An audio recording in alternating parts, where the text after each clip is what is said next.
Hey, what's up everyone? This is Silver Slayer. Thank you for tuning into this video. If you love investing, if you love the world of precious metals, boy do I have something for you. These shirts just launched on my merch store, link in the description. With that said, let's jump into this video.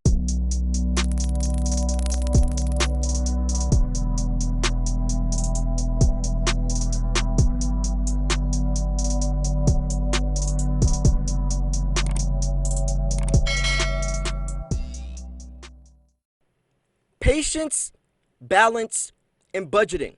Those should be the most important three words in your precious metals inventory. Pun intended. So, I have a fun video for you guys. I'm trying to figure out what's the appropriate balance for someone's stack. And this is a universal concept because everyone's stack is going to be slightly tweaked. Like, what works for me might not work the same for you because maybe you have less or more silver than I do. Maybe you have a longer time frame of selling, different goals, different financial situations. So it really does depend. But I want to find a general rule of thumb to go off of. So with that said, I came up with a scale, a rating scale for silver. What a genius idea, right? So what we're going to do is create a rating scale for our silver using the categories bullion, junk silver, cast bars, high premium silver, poured silver, and numismatic coins. We are going to be using a rating system from 1 to 10, 1 being the worst decision, 10 being the best, and we'll go from there. I would love for you guys to participate.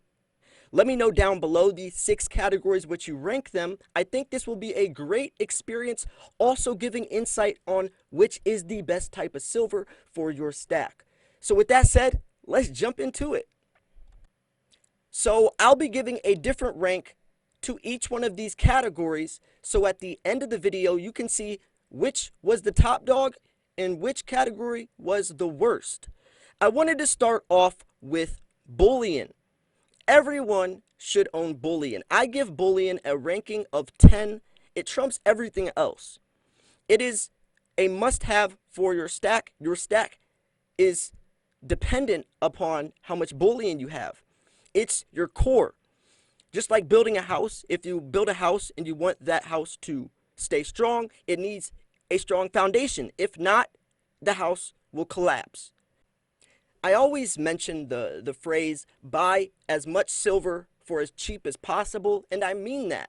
Especially if you're a new stacker, try to just get a whole bunch of silver accumulated, get a nice chunk foundation, a nice core, a nice stack, and then go from there. Whether that takes 5 months, whether that takes a year, whether that takes 2 years, it doesn't matter. The prices aren't going anywhere too extreme for the meantime. So build a foundation, get your core stack going, and then you can branch off to some of the other stuff. So number 2 is numismatic coins. Numismatic coins are the exact opposite of bullion. They have no metal content valued, or they're not sold for their metal content whatsoever. They're sold solely on their collector value, whether it's a rare coin, a key date, extremely low mintage number, a coin backdating several hundred years. It's sold for its numismatic value. Since we are silver stackers here, I really don't see the point in numismatic coins unless it's something that interests you. But from an investment standpoint into silver, there's no room for it. I rank numismatic coins a 2. If you're investing into silver, you're investing into the metal. Numismatic coins is basically a hobby, coin collecting, right? Some people do it, most people don't, especially because these coins are extremely expensive and you could get a lot more silver for a cheaper price. So number 3 is cast bars. Cast bars have some unique benefits. They definitely do. right? Especially if you're a hardcore stacker that likes to pile their silver in a safe with 10 ounce, 20 ounce bars, the stacker bars, and just make it look like a bank vault, right? It's also beneficial because since you're buying 10 ounces, 20 ounces in one bar instead of buying 10 ounces of individual 1 ounce bars, you usually get a lower premium. There's a discount, right? The more money you spend, the bigger the discount is. That also can work with cast bars.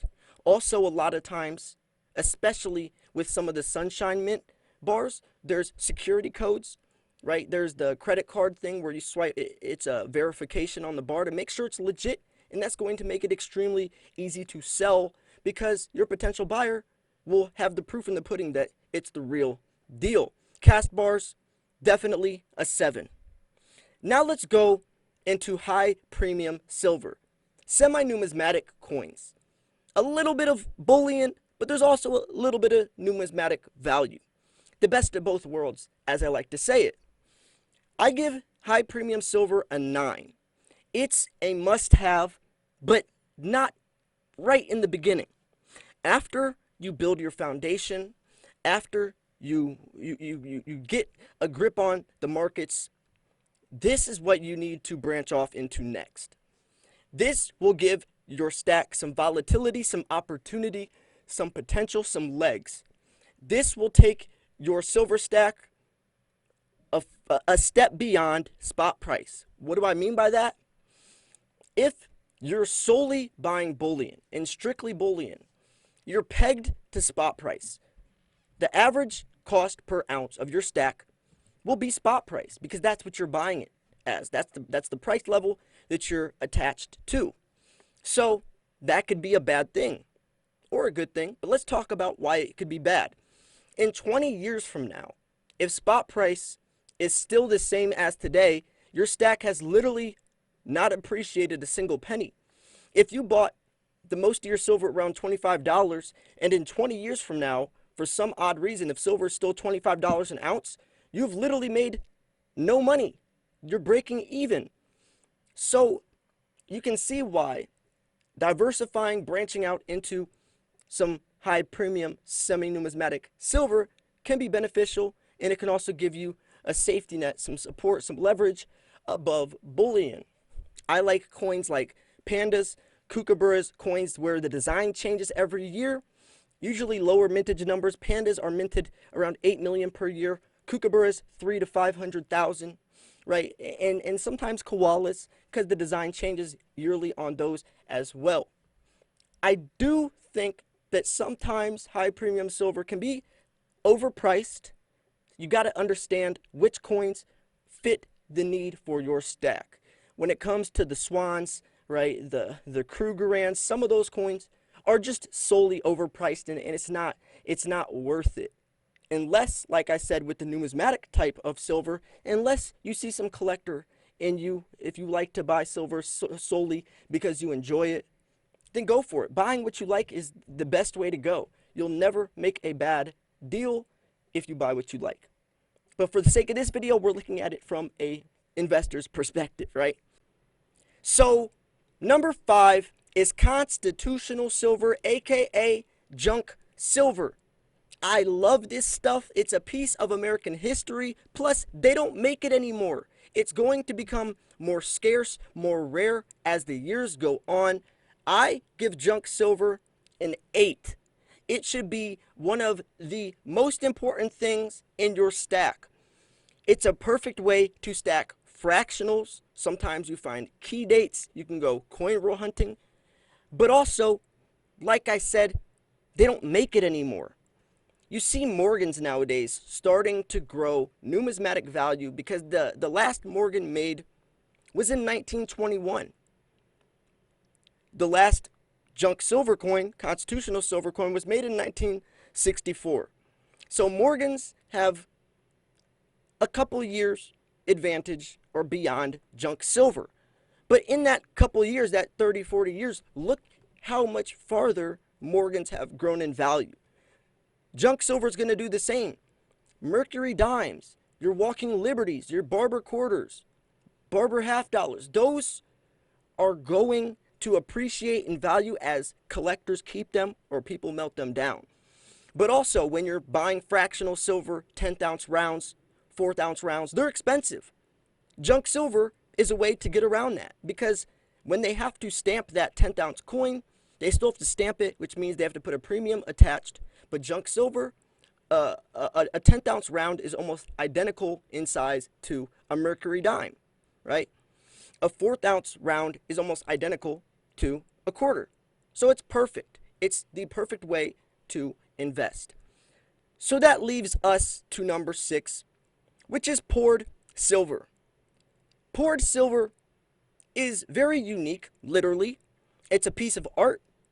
They don't make much of it, or the ones that do not make many of the same type, which is incredible. I give poured silver a 5 for many reasons. It's not the best investment from a profit, right? Like buy, profit, sell, but it's more fun. It's more about having fun. The pour lines, you can touch it with your bare hands, and sometimes these bars can become profitable, and that's because they're usually in extremely low mintage numbers. Hand poured silver, like the name, it's hand poured, which means someone has to make each and every one of those bars from scratch, which also offers not only a man-made, kind of gritty feel to it, but also very low mintage numbers. There is no big machines, casting, printing, pressing these bars out one every, 20 seconds at some factory like, some of these other bars are. Someone's taking their time in their shed or in some building, right? And they're doing it themselves. And I love it. I love it. It's more fun. You guys know that I love poured silver. That's actually what I started off stacking as a beginner. I loved it. Nowadays, I'm more of a coin guy. I love the history of coins. I love the design of coins. I like how far they date back. But poured silver is definitely special to my heart. Anyways, I hope you enjoyed this video. Let me know what your 6 categories were, what you ranked them.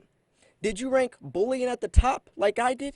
Did you rank poured silver on the bottom like I did? Let me know. I'm so curious. So anyways, let's wrap this video up. But before we go, one last time, check out my merch store. I designed these beautiful shirts myself, yours truly. Not only is the front cool, but I love the back. Under the collar, it says fake, exposing the truth about the dollar, right? Everyone needs to know the truth, and now you can wear the truth literally. Thanks for tuning in. This was Silver Slayer. I'll see you guys soon. Peace.